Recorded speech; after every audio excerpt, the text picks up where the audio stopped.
dowladda federaalka Itoobiya ayaa si cad waxay Cabdicasiis lafta gareen uu sheegtay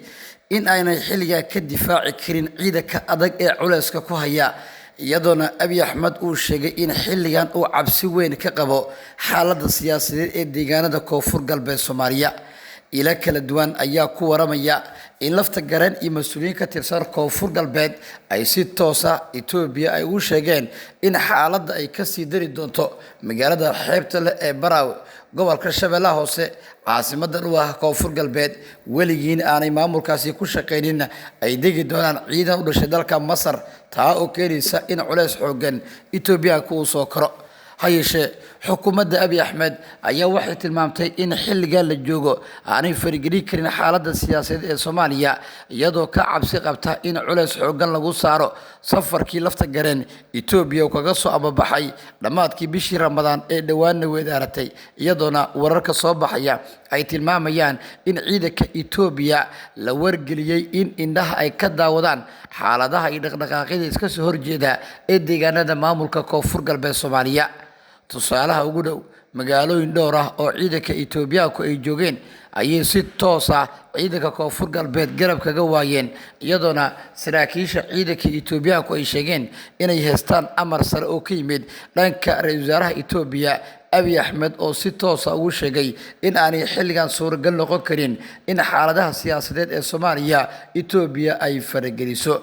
xukuumadda Itoobiya oo deegaano kala duwan oo ka tirsan dhanka iyo Koonfur Galbeed gaar ahaan gobolada Bay iyo Boqol xadbeenaad la wadaaga dhankaasi Itoobiya marka la eego dhanka dowladdeegaanka Soomaalida ama Soomaali Galbeed in ay socdaan dhaqdhaqaaqyo guud oo la xiriira sidii ciidankaasi ay abaabul xooggan halka ugu sameyn lahaayeen lafta gareen ayaa dalbaday in ay ciidamada Itoobiyaanka ay sii joogaan deegaanada Koonfur Galbeed iyagoo difaacaya askarta ay kol hore u tababareen oo amni ahaan loogu talagalay in ay kala shaqeeyaan xaaladaha guud ee la xiriira sugidda amniga deegaanadaasi laakiin sargaal sare ka tirsan ciidanka Itoobiya ayaa la soo wariyay in lafta gareen uu sheegay in aanay suuragal noqon karin xilligan in Itoobiyaanku ay qayb weyn ka qaataan dagaalada abaabulka iyo dhaqdhaqaaqyada ka dhaka xubnaha mucaaradka wixii isfaham iyo wada hadalna ay u taalo Soomaalida dhexdeeda balse markii dagaal banaanka ka yimaado ay qayb weyn ka qaadan karaan sidii ay uga hortagi lahaayeen abaabulkaasi sida ay hadalka u dhigeen mas'uuliyiin ka tirsan dhinaca iyo dowlad goboleedka Koonfur Galbeed iyo kuwa Itoobiya oo iyana wada hadal sameeyay arrintaasi lagu guuldareystay maamulka Koonfur Galbeed Soomaaliya ayaa wajahaya culeys xooggan qudhiisu dab yar marshidayo oo waxa uu dhaqdhaqaaq iyo abaabul xooggan ka wadaa deegaanada maamulkaasi xaaladda isku maldahan ee siyaasadeed ee Soomaaliya ayaa waxa ay abuurtay in xilligan Koonfur Galbeed ay dareeto culeys xooggan oo la xiriira inay garab ka weysay dhanka Itoobiya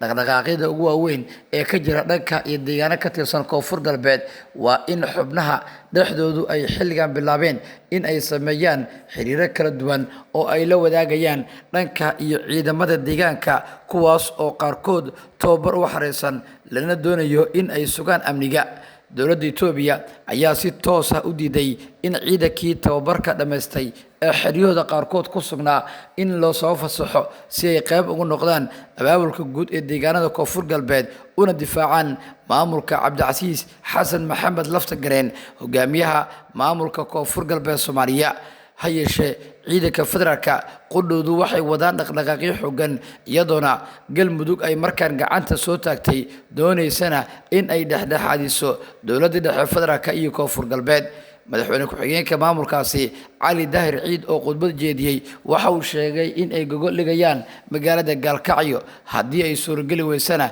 dhuusa mareeb ay isugu geyn doonaan mas'uuliyiinta federaalka iyo kuwa Koonfur Galbeed waa haddii ay aqbalaan gogoshaasi siyaasadeed waxaa jira dhaqdhaqaaqyo kale oo la xiriira abaabulka hadda socda iyadoona mas'uuliyiin ka tirsan maamulka Koonfur Galbeed Soomaaliya ay tilmaameen in ay wadaan dhaqdhaqaaqyo kale oo la xiriira isku dayada kala duwan ee ka socda deegaanada maamulka Koonfur Galbeed Soomaaliya ila kala duwan ayaa warbaahinta Xuraansi waxay u sheegeen in saacadii u dambeeyay socdeen dhaqdhaqaaqyadaasi guud iyadoona mas'uuliyiinta labada dhinacba ay diiradda saarayaan dhanka kale inuu quusiyo si uu meesha ugu saaro awoodda siyaasadeed iyo xaddiga awoodeed ee dhinacyadan ku kala leeyihiin deegaanada koonfur galbeed Soomaaliya. magaalooyin muhiim ah oo ay ka mid tahay Baraawe ayuu maamulka koonfur galbeed lumiyay iyadoona ciidanka federaalka halkaas ay si buuxda u qabsadeen. ciidamo ku baxay doomo oo aaday dhanka iyo Kismaayo ayaa la soo dhaweeyay iyadoona Axmed Madoobe markan uu doonayo inuu ka dhex kaluumaysto xaaladda siyaasadeed iyo xiriirka xumaaday ee dowladda federaalka iyo maamulka koonfur galbeed waxaana uu soo dhaweeyay ciidamo halka ku sugan. laakiin waxaa jira warar kale oo soo baxaya oo sheegaya in dhaqdhaqaaqyadaasi yihiin kuwa iminkaba Axmed Madoobe uu bilaabay sidii ciidanka koonfur galbeed Soomaaliya uu isugu geyn lahaa goob gaar ah inkastoo uusan awoodin in safar dhulka uu ku soo geliyo magaalada Baydhabo ama diyaarad uu adeegsado taa oo keenaysa in culayska siyaasadeed uu ku sii kordho maamulka lafta gareen ee koonfur galbeed Soomaaliya. wixii warar iyo dhacdooyin arrimahan ka soo kordha baahinteena tan xigta warbaahinta Xuraansi ku daawo waad ku maasantahay daawashadii la socodka wararkayaga.